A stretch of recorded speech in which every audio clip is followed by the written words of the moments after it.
Hi everyone, this is Roxana, Dreghici, clinical development lead for the anti-myostatin program in Roche, and I'm happy to share with you the results of our interim analysis of the phase 2/3 study of RG6206 in boys with Duchenne to share with this community the results of the futility analysis. I regret that this could not be done in person. As you all know, this is the new situation that we all have to adapt. Hopefully, there will be a chance for you to also ask questions to the platform, which will end up with us, and we hope to answer all of those questions. Just to remind you a few words about RG6206, which is an investigational medicine for Duchenne muscular dystrophy. As you all know, patients with Duchenne experience progressive muscle degeneration from early childhood onward. Blocking myostatin in animal models of muscular dystrophy has showed an effect in increased muscle mass and strength and a decrease in fibrosis. Therefore, blocking myostatin has been shown also in human subjects in previous studies to increase muscle size.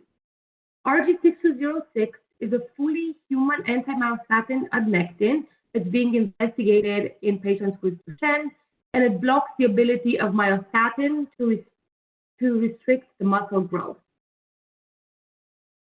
Just a few words about the design of the phase 2/3 study, which is also known as SPITFIRE. So this is our phase 2/3 pivotal trial in ambulatory patients with Duchenne aged 6 to 11. The medication is administered subcutaneously weekly for 48 weeks during the double-blind period, and then at the end of the 48 weeks, there's an open-label extension. The number of subjects in this study was planned to be 166 randomized patients. As you can see in this slide, all patients will be randomized in a 2-to-1 ratio to either receive active RG6206 or placebo for 48 weeks.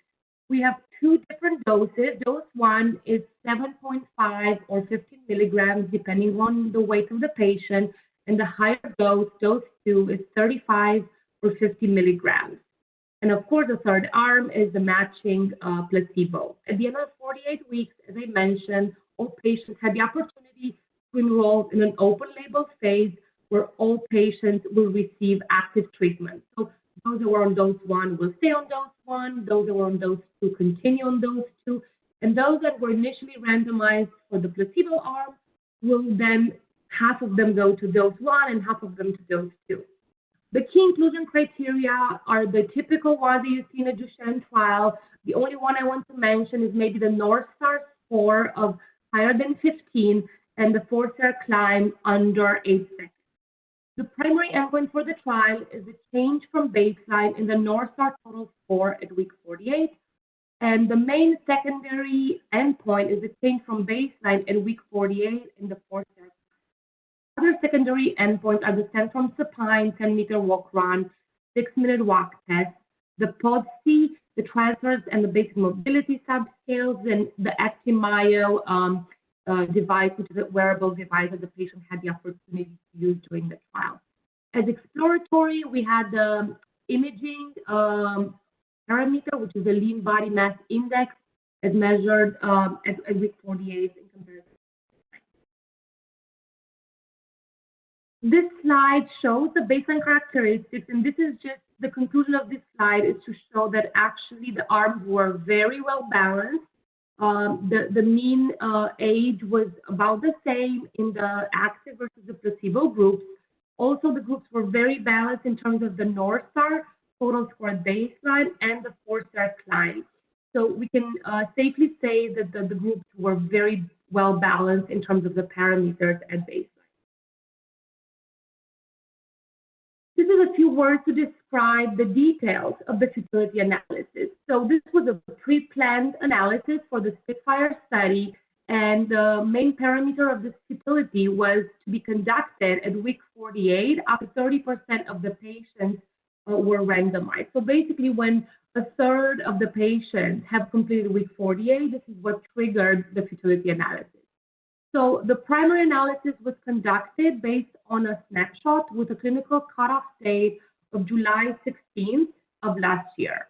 We also had then an updated snapshot in August 28th, which was right at the time of then actually looking at the data. So you can see in this little table how many patients we actually had the opportunity to look for data. So we had 44 patients with a complete 48-week data set. And in the updated snapshot, we had 68 patients.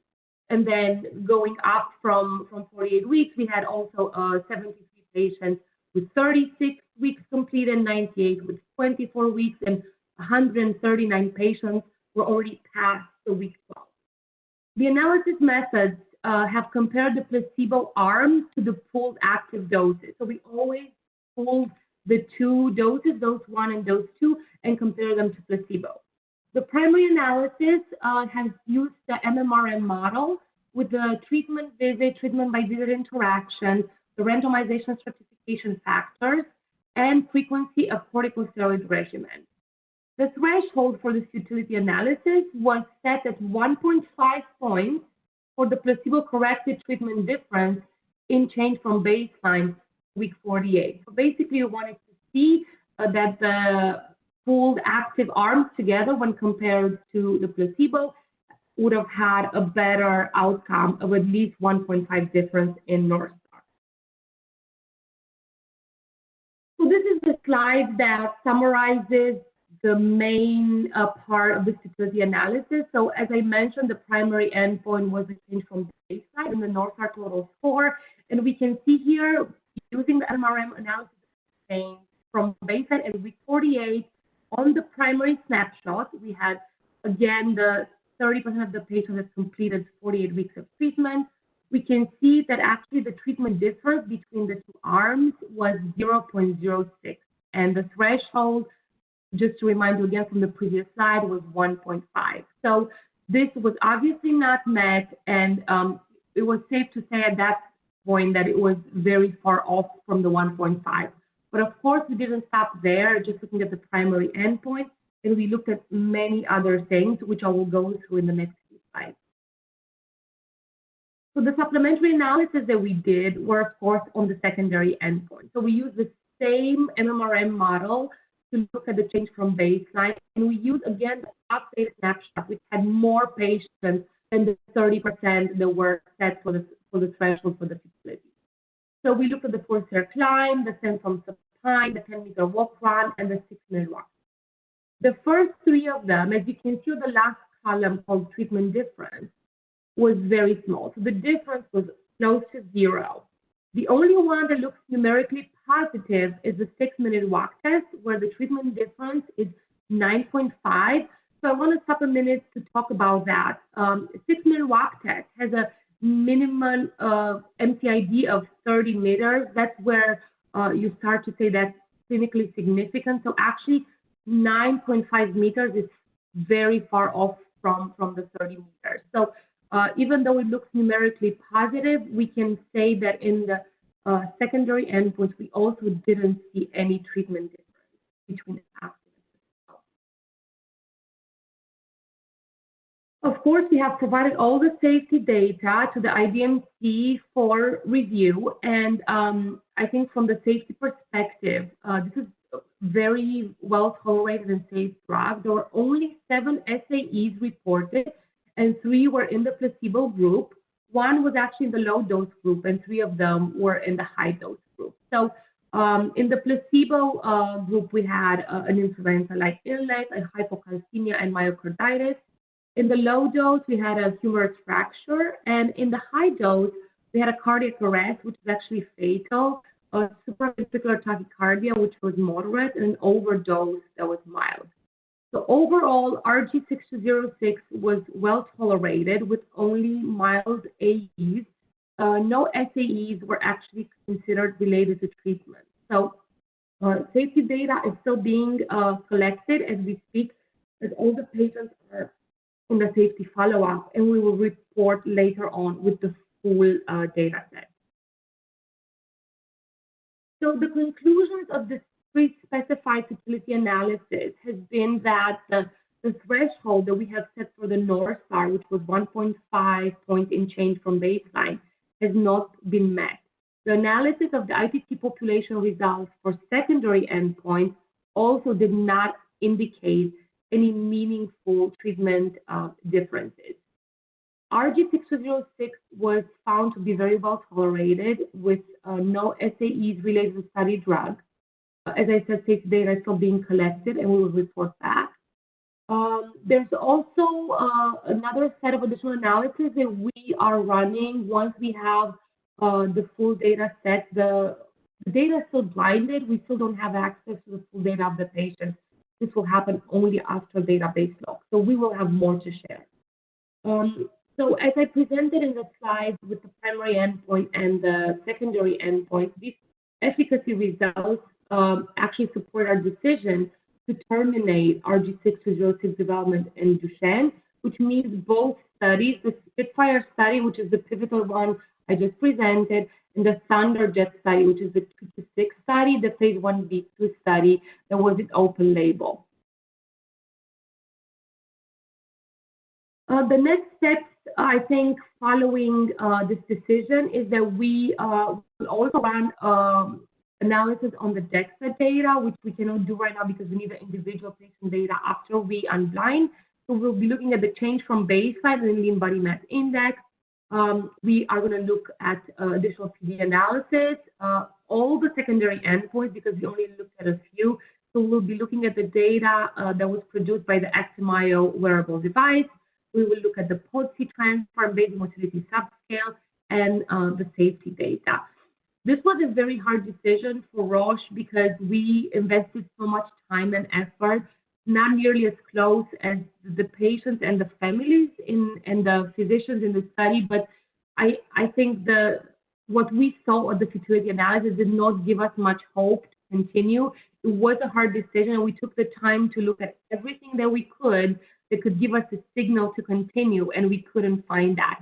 And as I said, we will continue to look at the data to see if there's anything that would trend in the right direction. We are very disappointed that this drug has not met its primary endpoint and has been discontinued, but we as a company remain committed to Duchenne community. And as you all know, we entered into a collaboration with Sarepta a few months ago to collaborate on their gene therapy SRP-9001 treatment for Duchenne, and we are very excited about that. And we love to remain in this community and serve these patients. I would like to take a few moments to thank all the patients, all the families, all the investigators, all the nurses, all the coordinators, everyone that has been involved in this program, in both the studies. I would like to thank the patient groups for being supportive throughout. We appreciate your time, and that is why we, even though we had to take this difficult decision, we remain fully committed to this community, and we hope to come back with you with better news to you in the next few months, years. So we thank you all for your efforts and for all the support you've showed us in the last few years. Thank you very much.